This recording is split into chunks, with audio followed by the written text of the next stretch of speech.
Hello, just saying hi real quick to friends who are joining us on the stream right now. Wanted to say hi, and also that we'll be beginning the lecture in just a few minutes. So please hold tight as we begin. Thanks.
Good afternoon, friends. I'm Bill Carley. I'm clerk of Southeastern Yearly League. Welcome to the Michener Lecture for 2025.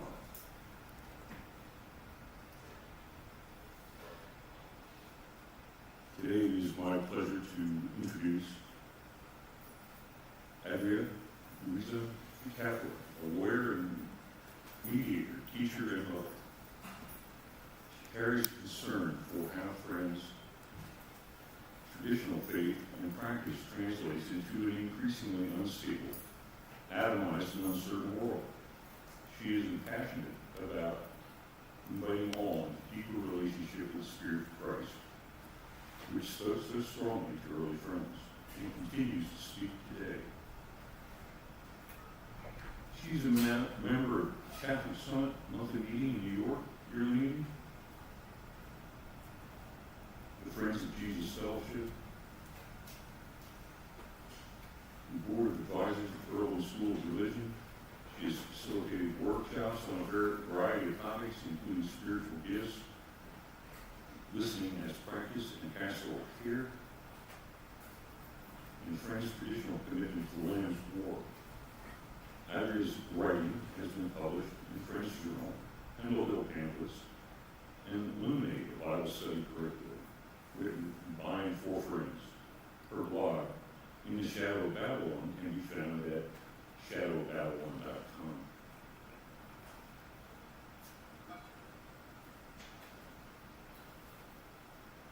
Adria will speak to us today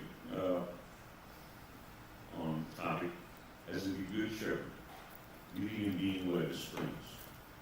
She will speak to us from the science.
Good afternoon, friends.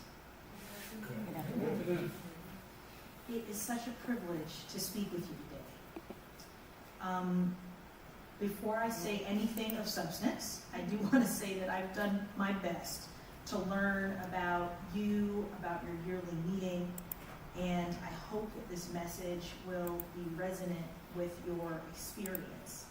But even if it isn't, I do hope there will be something in it that grabs you, that intrigues you, that challenges you, that encourages you to deeper faithfulness. I also want to say, and this is probably obvious, that I personally get so much life out of the Bible and the writings of previous generations of friends.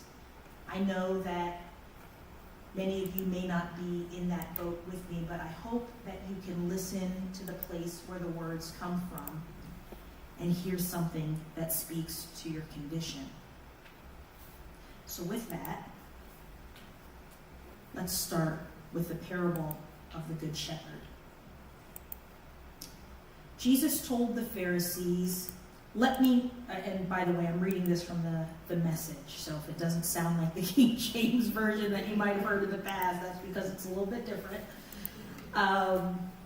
So Jesus told the Pharisees, "Let me set this before you as plainly as I can. If a person climbs over or through the fence of a sheep pen instead of going through the gate, you know he's up to no good, a sheep rustler. The shepherd walks right up to the gate. The gatekeeper opens the gate to him, and the sheep recognize his voice. He calls his own sheep by name and leads them out. When he gets them all out, he leads them, and they follow him because they are familiar with his voice. They won't follow a stranger's voice, but will scatter because they aren't used to the sound of it." Jesus told this simple story, but they had no idea what he was talking about. So he tried again. "I'll be explicit then. I am the gate for the sheep. All those others are up to no good, sheep rustlers, every one of them. But the sheep didn't listen to them. I am the gate. Anyone who goes through me will be cared for, will freely go in and out and find pasture. A thief is only there to steal and kill and destroy. I came so they can have real and eternal life, more and better life than they ever dreamed of. I am the good shepherd. The good shepherd puts the sheep before himself, sacrifices himself if necessary. A hired man is not a real shepherd. The sheep mean nothing to him.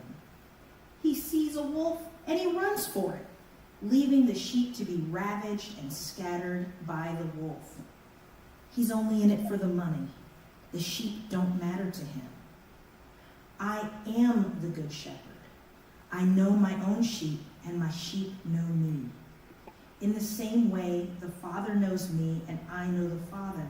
I put the sheep before myself, sacrificing myself if necessary. You need to know that I have other sheep in addition to those in this pen, and I need to gather and bring them too. They also recognize my voice. Then it will be one flock, one shepherd. This is why the Father loves me, because I freely lay down my life, and so I am free to take it up again. No one takes it from me, but I lay it down of my own free will. I have the right to lay it down. I also have the right to take it up again. I received this authority personally from my Father. I'm not too familiar, and I've already said it, I've already admitted it, but I'm not too familiar with Quakerism in the Southeast, at least this far south and this far east. But in my neck of the woods, friends tend to attract a lot of free thinkers, rebels, and nonconformists. I couldn't begin to tell you the number of times I've heard, "I love Quakerism because no one tells you what to do," or "I love Quakerism because no one tells you what to believe." This orientation can point us to something beautiful, to a courageous, even holy insistence on being on the front lines of our own faith journey. Friends refuse to substitute others' words for their own experience in rote creeds, refuse to be hypocrites by claiming doctrines we have not lived. We insist on the freedom to name our own experience and to follow our guide freely and fully without earthly mediation or interference. This freedom is sacred, and it resides at the heart of our faith. But the very same words can also point to something else, to something far less lovely, to a conviction that says, only I know best, only I may be in control.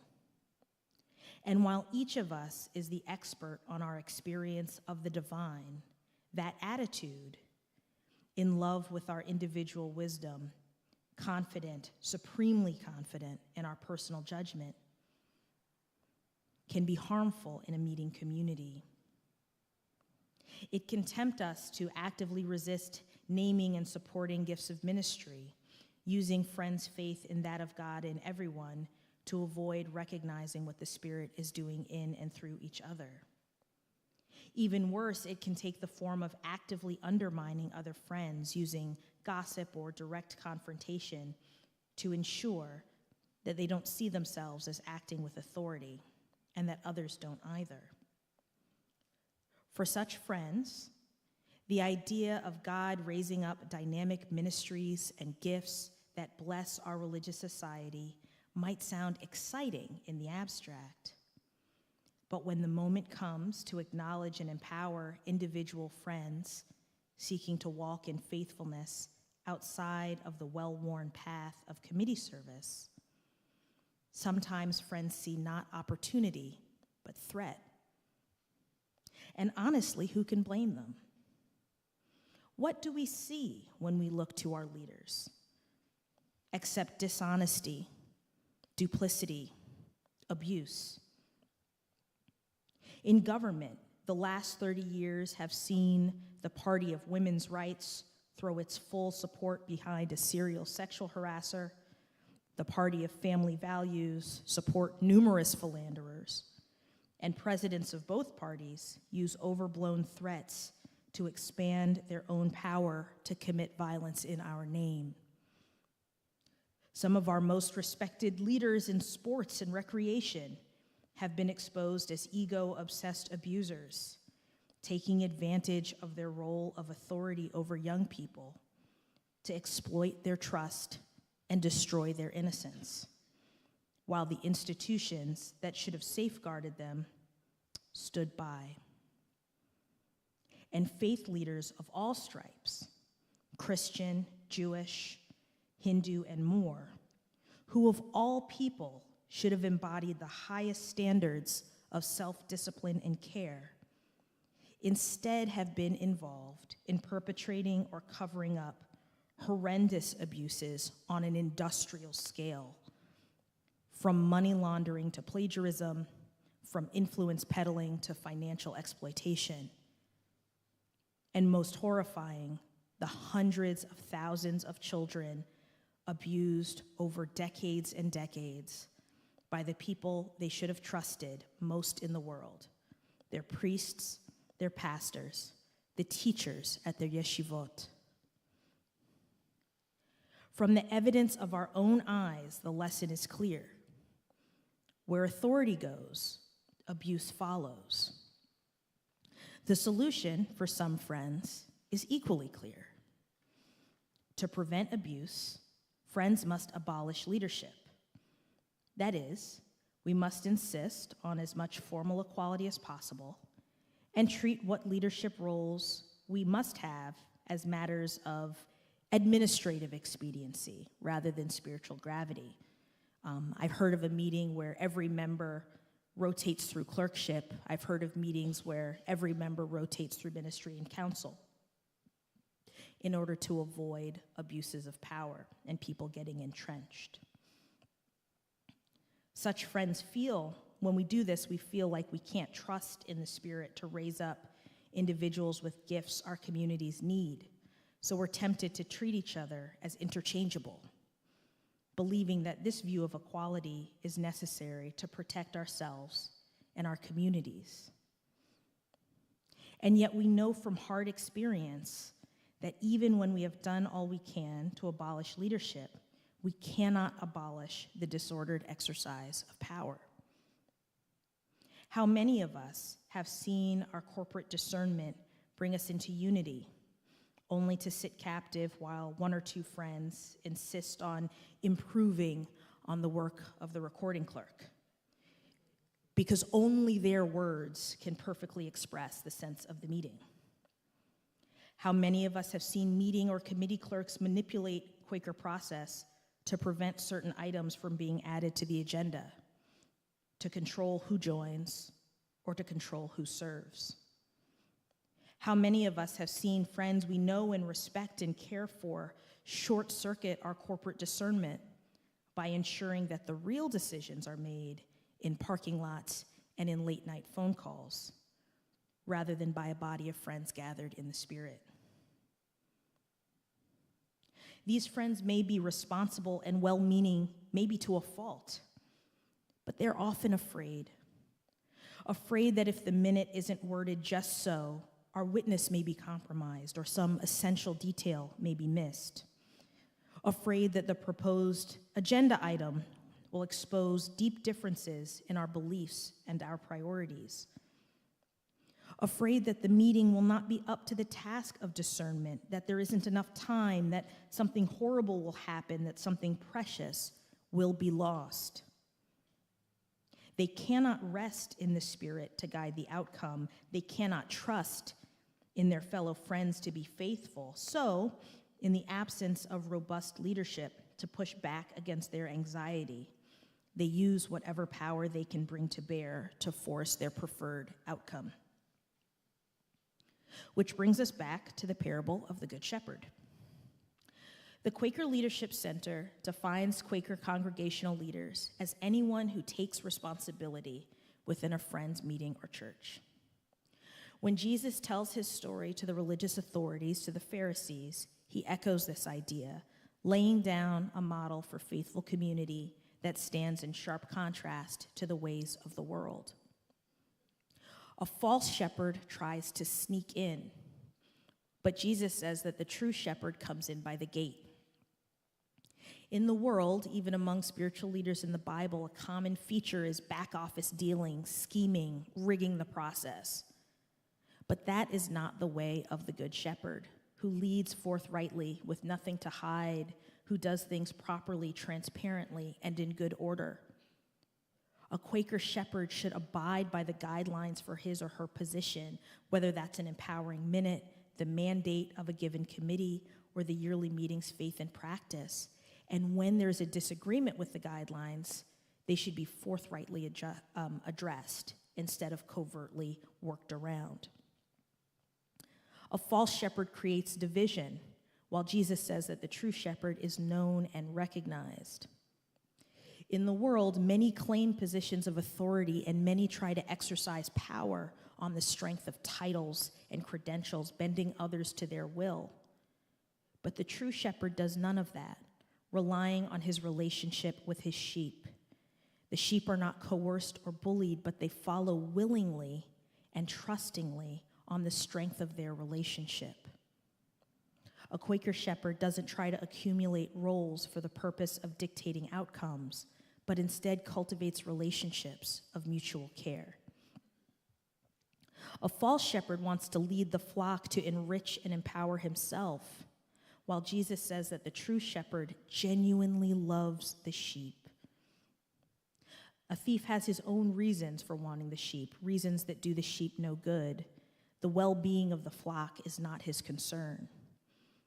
By contrast, the true shepherd wants to give life and abundance to those he leads. And so a Quaker shepherd should have a heart for service that multiplies blessings in the body rather than claiming the resources of the body to his own needs. A false shepherd will abandon the flock to save himself, but Jesus says that the true shepherd will protect the flock in the face of danger, sacrificing himself if necessary.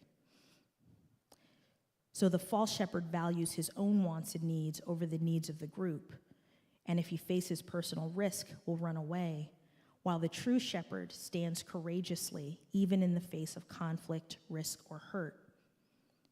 A Quaker shepherd should be committed to laboring with the body and to addressing threats head on, rather than avoiding conflict or walking away. In contrast, finally, to the indifference of the false shepherd, Jesus says the true shepherd gets his authority and influence from intimacy and sacrificial love.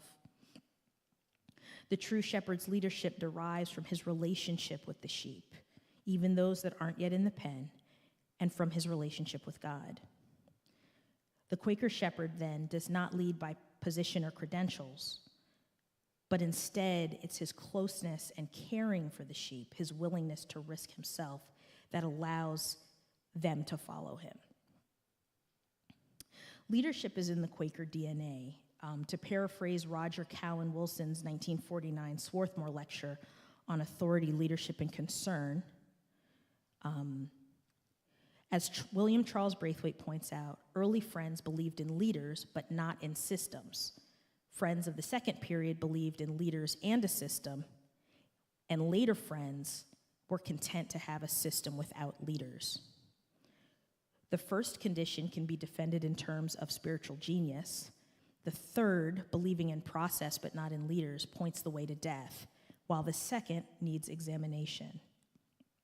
Friend Rogers' observations on what Friends of the time called church government are worth quoting at length. In essence, he says, this condition, the condition of believing in leaders and in a system, is indicated by the traditional pattern in our meetings for worship, where, in the deliberate rejection of a professional pastorate, our appointed elders do not, or should not, conceive of themselves as being given a mandate to run the meeting while their appointment lasts.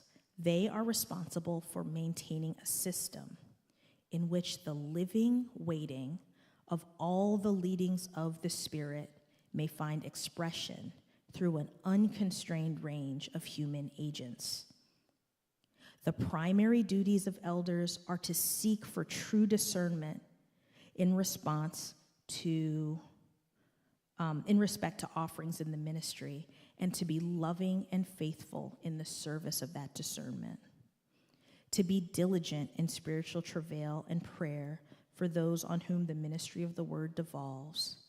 To sympathize with them in seasons of conflict and discouragement. It is their business to see that the channels run free to encourage the flow of living water from a wide variety of springs, not to be a pumping station themselves.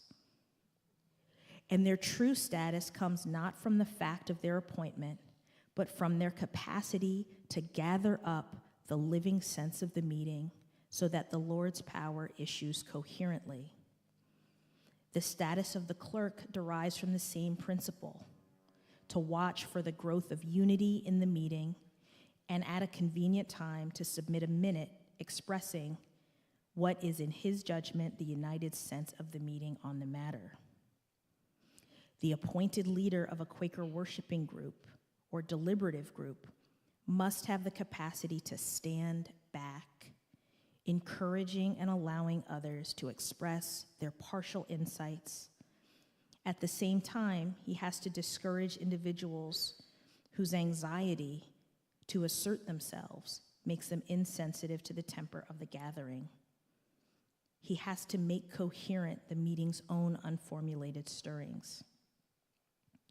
This is a final aspect of Quaker leadership.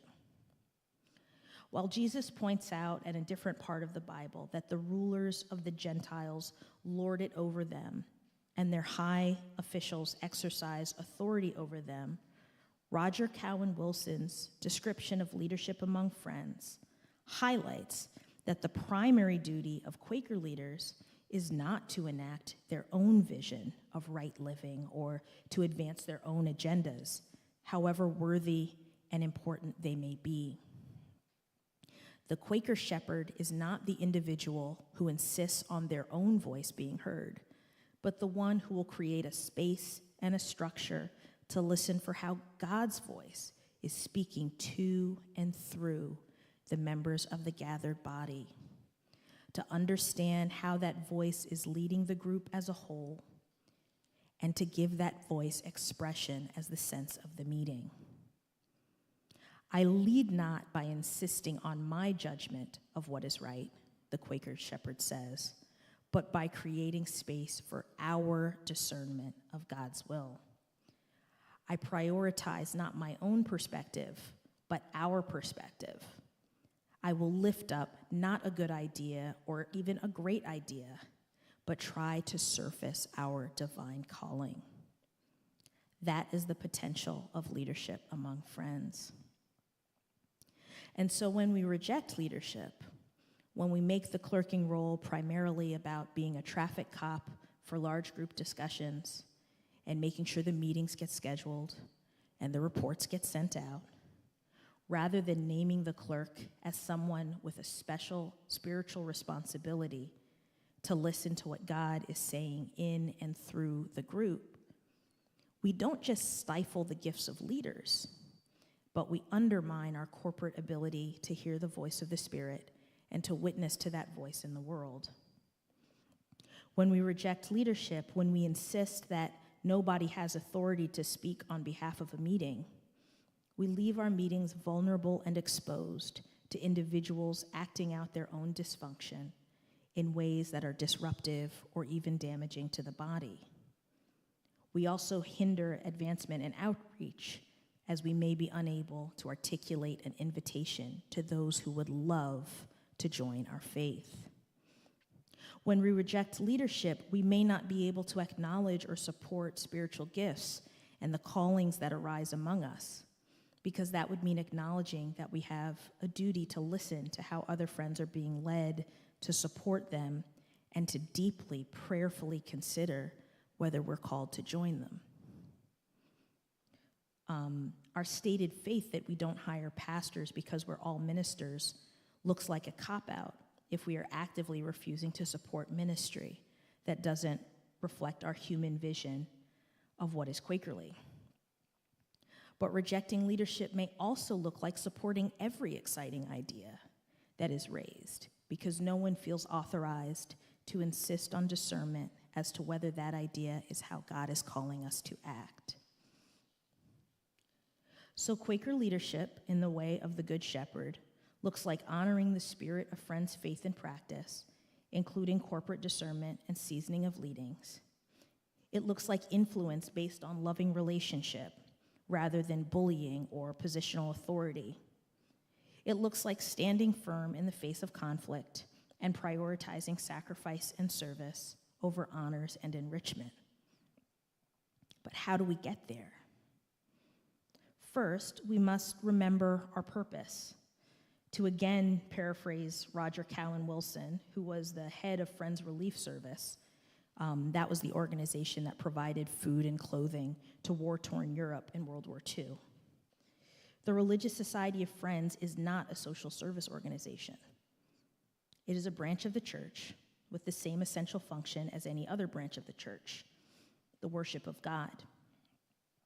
As he puts it, we have always believed that God speaks directly, that the light of Christ can illumine every individual soul, that there is no need for the professional service of priests. This language may not speak to friends today in the same way that it did 75 years ago, but the fundamental truth that our primary concern is faithfulness to the light can help calm the anxiety that so often leads to abuse.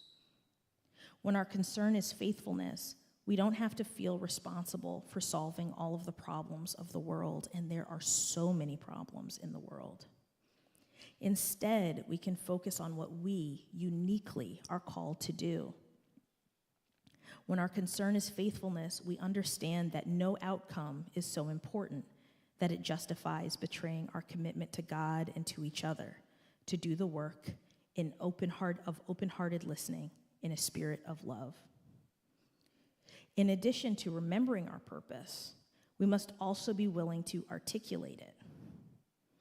For one thing, we need to be reminded of what we do when we come together, listen for the Spirit, and why it matters. Because if we aren't reminded over and over again, we so easily slip back, and I include myself in that, into the world's way of thinking, that our top priority is upholding a process or taking a position or accomplishing a specific goal rather than faithfulness. And then we will be tempted back into the exercise of power or the pull of anxiety that says we must act now, rather than taking the time to discern how we are being led. And when we can articulate why we come together and find calm and unity in the face of the chaos, then we have a witness and an invitation to a world that is hungering for so much more than division and despair. Perhaps paradoxically, in order to empower leadership, we must become more comfortable with being led. For some of us, this means confronting our past spiritual trauma, the result of spiritual abuse. If we're unhealed from the past, it can be so hard to respond to the Spirit in the present.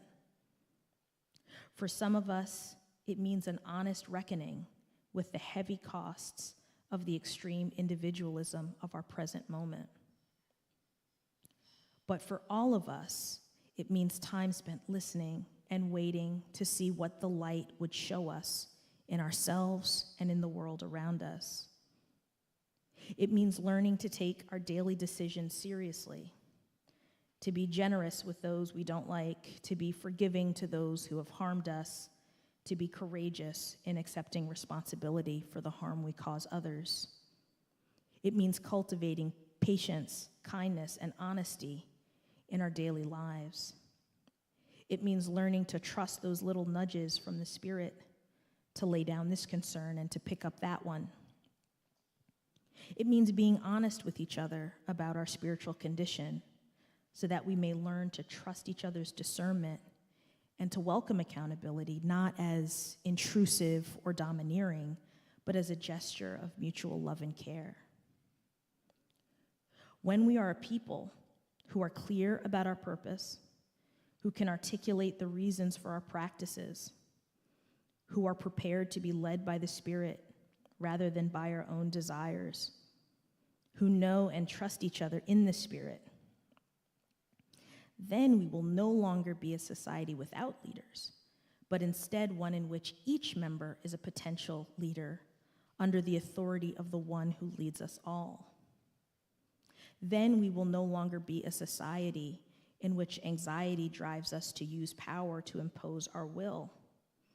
Instead, we will be a laboratory of faithfulness, where trust in each other and in the Spirit allows us to offer our ministry like bread upon the waters, trusting that it will not return void.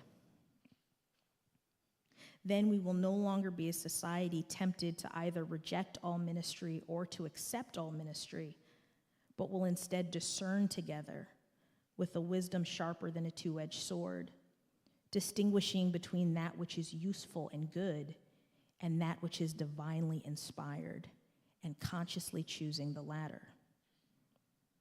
Then we will be a society that is honest about the human temptation to use power abusively, as well as the reality that power will be exercised whether we acknowledge it or not. And so we will build leadership structures with oversight, structures that invite input from new friends, from young friends, from friends of color, and from others whose faithful witness may be overlooked. We will use our authority to lift up and to empower, rather than to put down or impose. And when we do all of these things, then we will truly be a religious society of friends. Thank you. Do I sit down? Do I stay up here? Okay.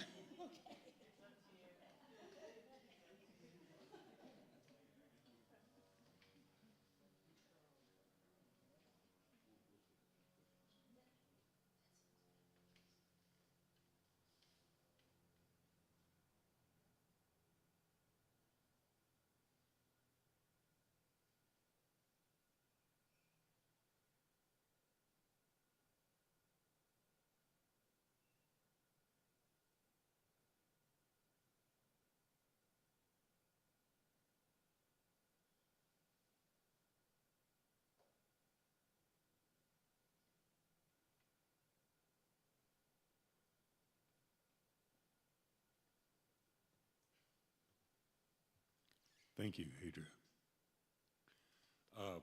We generally take a few questions and answers at this time. Comments or questions or and answers, if you'd like to step up.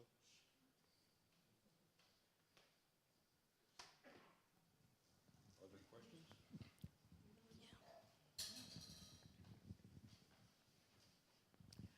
I just want to say how much I appreciate that incredible message.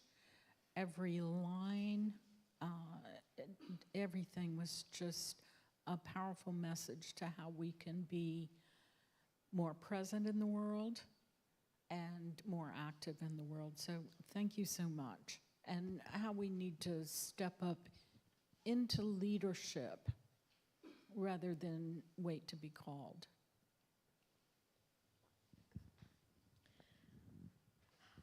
I really appreciate that.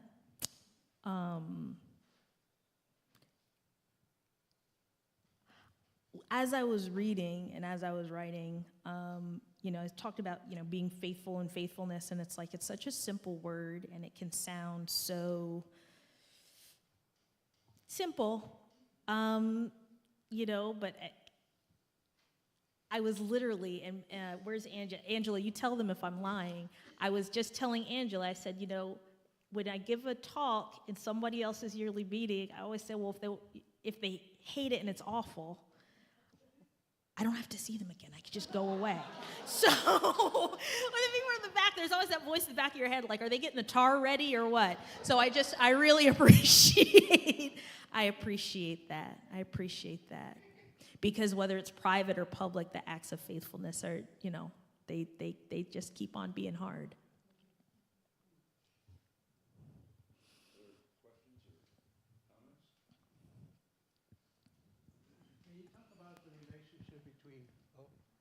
Can you talk about the relationship between, let's say, a Quaker working within politics, in the field of politics, and the message that you laid out? Leadership, of course, within the meeting is one thing, but how do we translate that into the work that is being done in the field of politics? And also, if you can, from your researches and your knowledge, talk about the idea of winning versus losing when it comes to politics.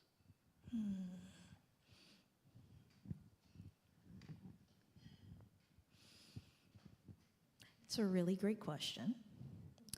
Part of the challenge of our political moment, right, is that we're very polarized. Now, America and the world have had periods of polarization, and we've come through them, and they come and they go, and it waxes and wanes, and people who study such things could tell you all about the history.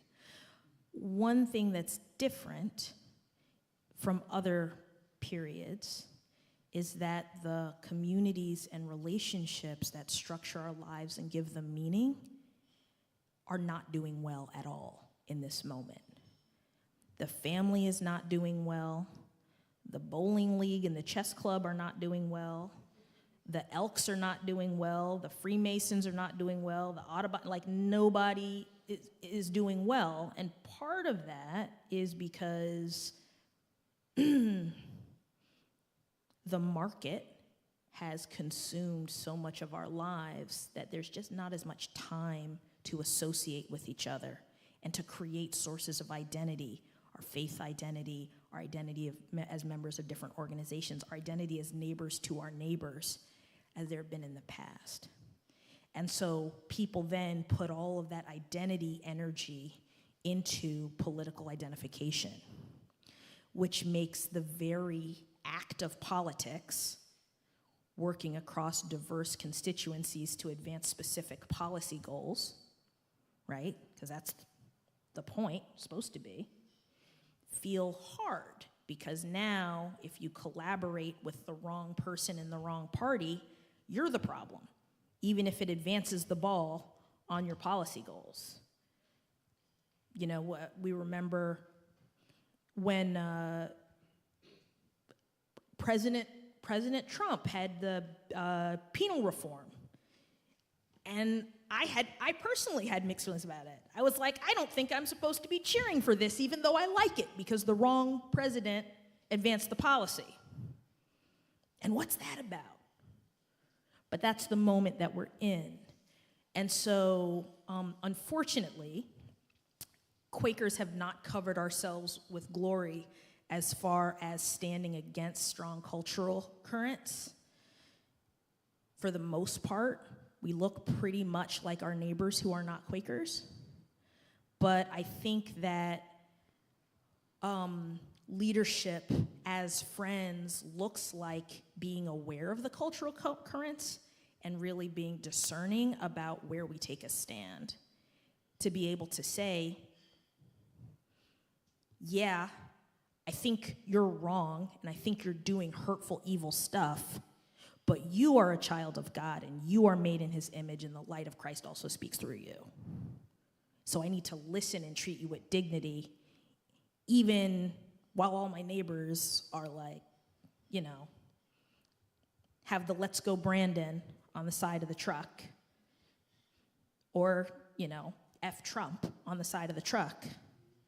What does it look like to treat each other with dignity in a dehumanizing age? And even such a small gesture matters, as we saw when What's-Her-Face's husband wouldn't shake Kamala Harris' hand, right? There was a politician, a female politician getting sworn in, and her husband's there holding the Bible, and the tradition is, you know, you kind of are polite to the person swearing in your spouse, and he refused to shake her hand because in his view she was so defiled. And I've heard, you know, blue friends talk about Republican voters and say they shouldn't be allowed to breed. Well, my mother used to be a social worker at a time when they were sterilizing women, Native women, black women, poor women of all colors, so that they shouldn't be allowed to breed, said so glibly, as though we don't live in a country where people's right to have families has been stolen from them. And so just being a little bit more serious and thoughtful in how we show up into spaces, I think, could matter a lot and could be a very powerful testimony. Thank you.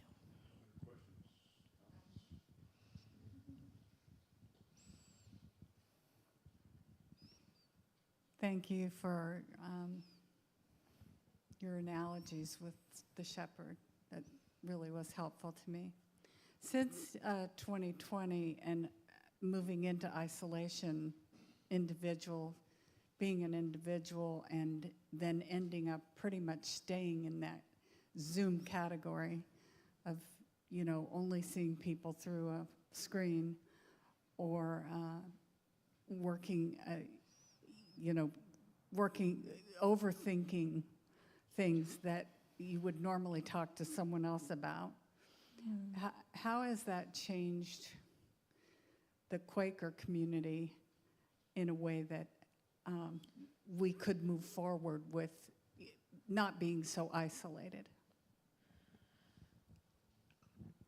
Oh,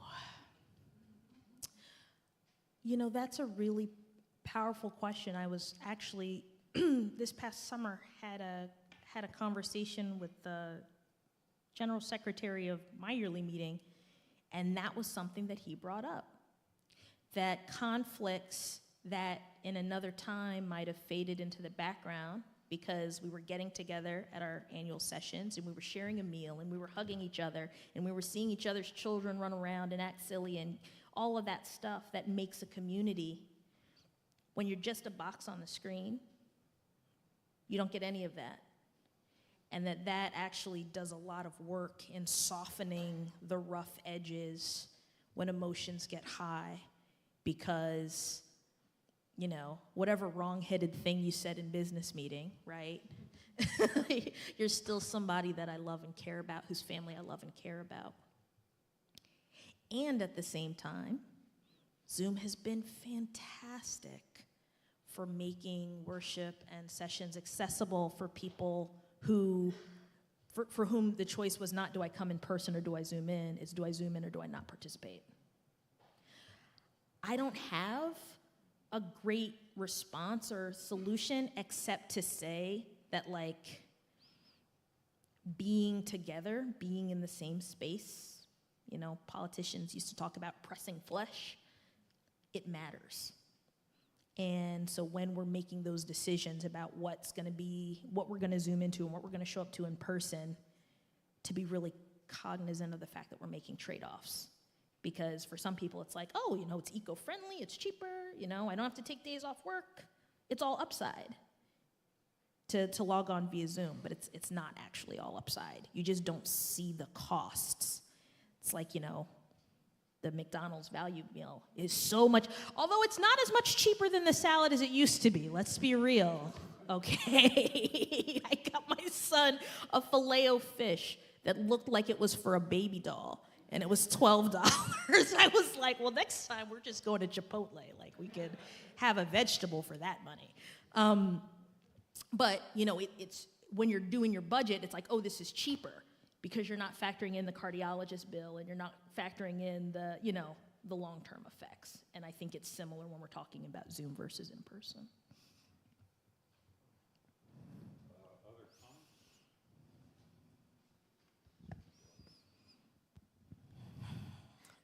I've been a part of at least, well, of 2 different yearly meetings, and I feel like it's really common to see friends get completely immersed in the politics within a yearly meeting or within their local meeting, and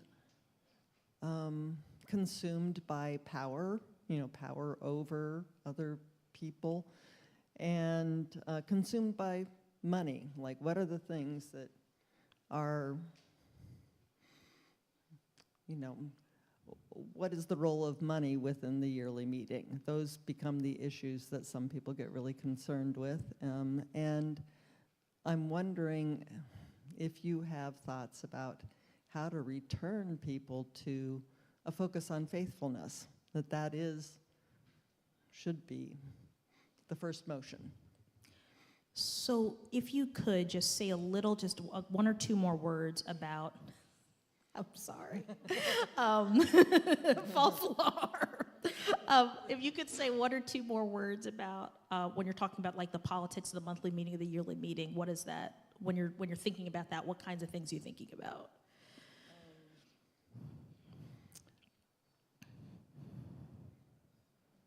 Being most concerned about who controls the money within the meeting, or who has,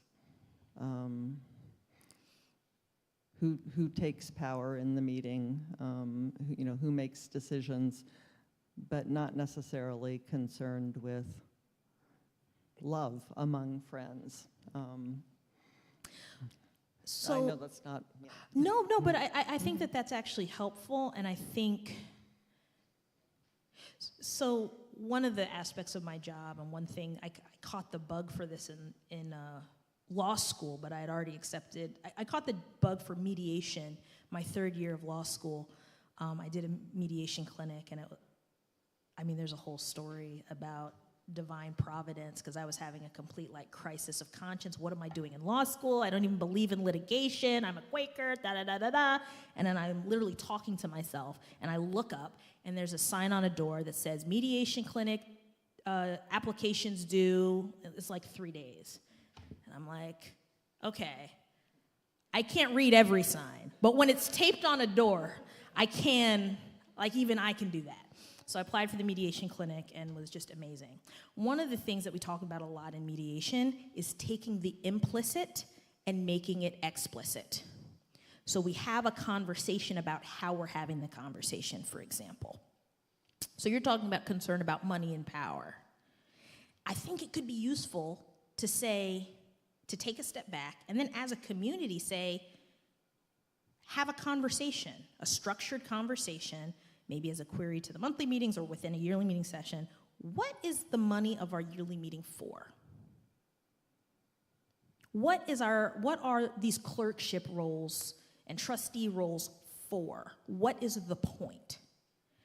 And when you actually have the conversation about the point, then you can develop a shared vision about why we have these resources and what they're to be used for and what are our concerns about them. A lot of time the concern is not having enough. But I'm perfectly aware today, at least in my yearly meeting, of meetings that have endowments they don't even know what to do with and have a half dozen or fewer active members. So if you're closing your meeting house doors with this flush bank account, like, you tell me, have you used the resources that God has entrusted you with well?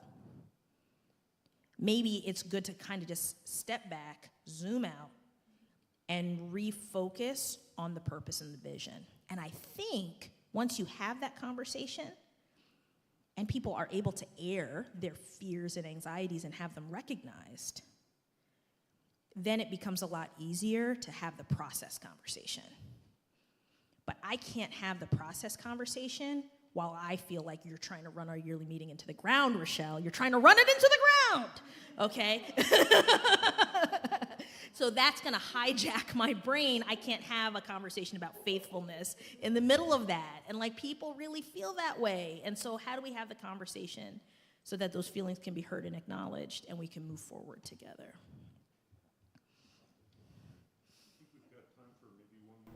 Can I? Are there any on Zoom? Yeah, if you don't mind, I'd love to bring one in from the Zoom. Yeah, we had a question about, let me read this here. I understand cognitively and aim spiritually to see that of spirit in others, and yet I find that emotionally challenging when others' acts are very hurtful.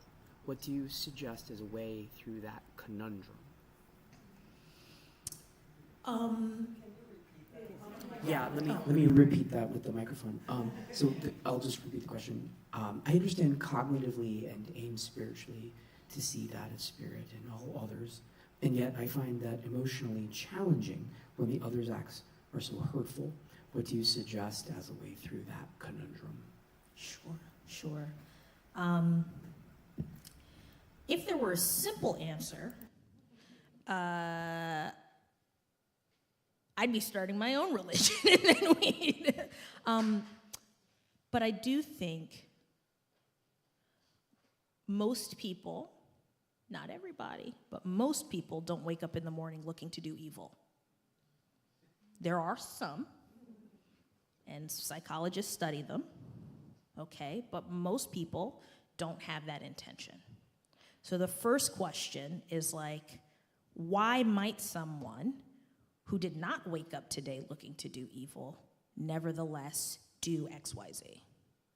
What could be motivating them? And be, like, genuine about it. What could be motivating them? You might even, like, ask.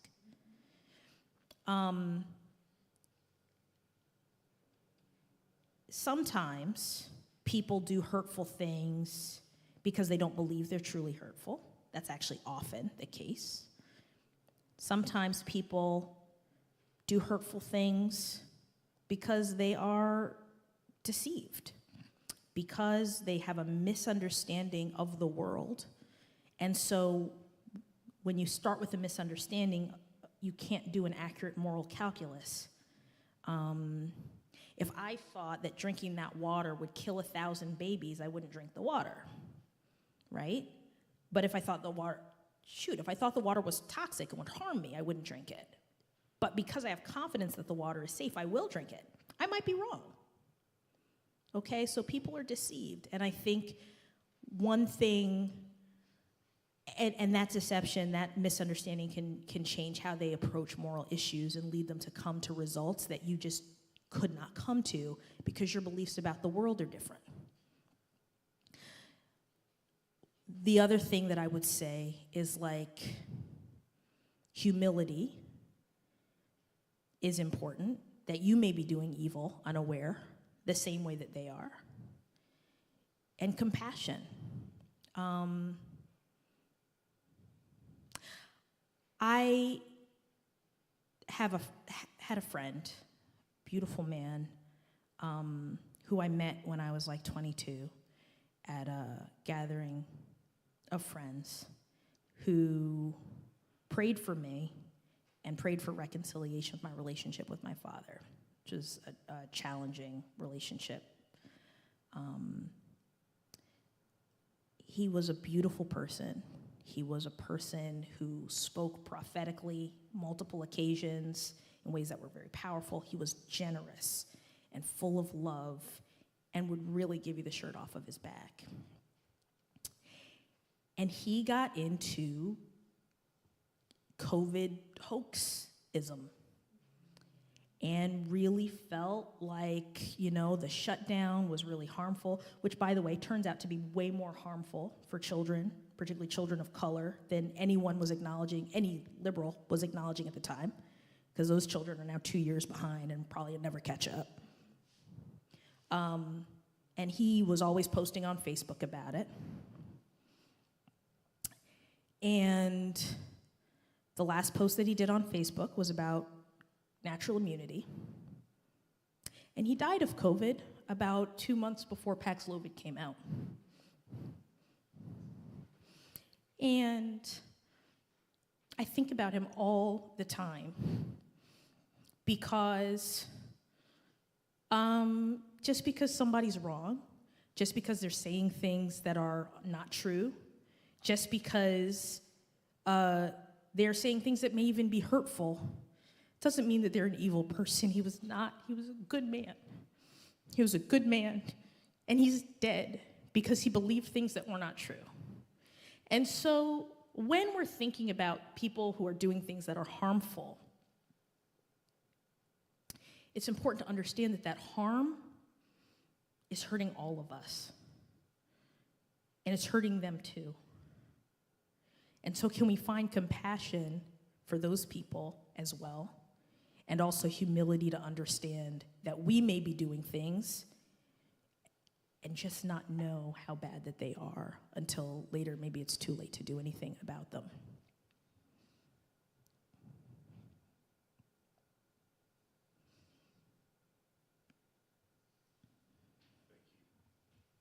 Sure. Let's break at this point, and we have a workshop. We do. So when are we going to get started? That sounds perfect. So we'll get started around 2:30? Is that? About 2:30. We'll have a workshop, gather back, and we'll probably rearrange for That would be perfect. That would be perfect. As Friends, much like a circle before you break up, I just want to remind you of the pamphlets we have back here that support I want to take a look SEYM. at the pamphlets. And also the books that support our youth and our youth and young adult coordinator. Please be generous, especially with the youth program and the youth and young adult coordinator. Thank you. Also, take a directory, please. Take those home.